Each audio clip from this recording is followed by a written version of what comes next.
হায় রে বিদেশের জীবন, হ্যাঁ।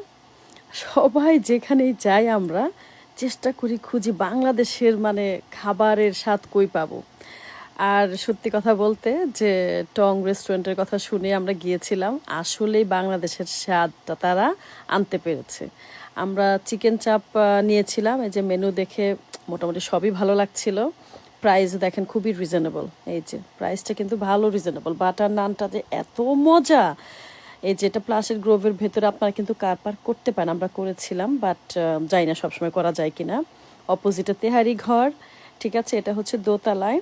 ভালোই একটা জমজমাট ভাব, লাইক গুলশান 2-এর যে রংপুর চায়ের ভাইব ওই রকম। সো এই যে এত ফুড আমরা অর্ডার করেছিলাম এবং আমার কাছে মোটামুটি সবগুলোই মজা লেগেছে। 10 of 10 ইজ রিয়েলি ইয়ামি। আর এই যে ফটো সেশন তো আমাদের আছেই। সো হোপফুলি আপনাদেরও ভালো লাগবে, আপনারা মাস্ট ট্রাই করতে পারেন ফুড।